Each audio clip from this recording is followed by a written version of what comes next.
વલસાડના અતુલ ખાતે બનેલી પરિણીતા અપઘાત કેસમાં પતિ સસરા વિરુદ્ધ દુષ્પ્રેરણાનો ગુનો રૂરલ પોલીસ મથકે નોંધાયો છે।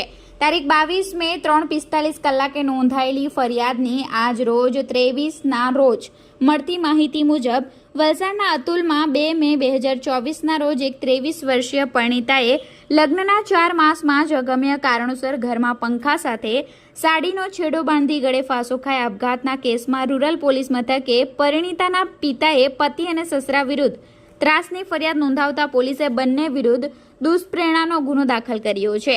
અગાઉ અકસ્માત મોત દાખલ થયા બાદ પોલીસે ઘનિષ્ઠ તપાસ હાથ ધરી હતી।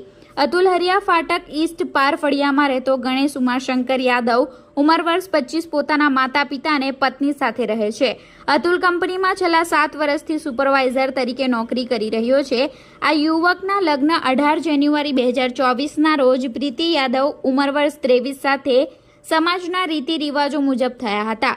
2 મે 2024ના રોજ પ્રીતિ યાદવ ઘરમાં એકલી હતી, ફાંસો ખાઈ આત્મહત્યા કરી લીધી હતી।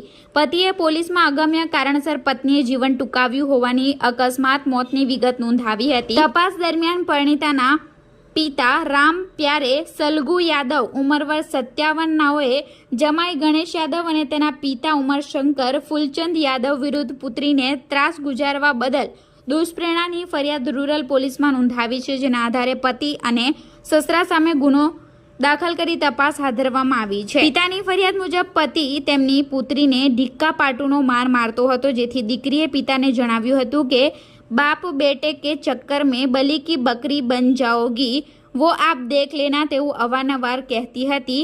તેણીના સસરાએ એવું પણ કહ્યું હતું કે તુझे कुछ भी हो जाए उसकी जवाबदारी हमारी नहीं हैगी, वैसा लिखाण करके बार बार सही करने के लिए बोलते थे તેમ તેવું ફરિયાદમાં જણાવ્યું હતું।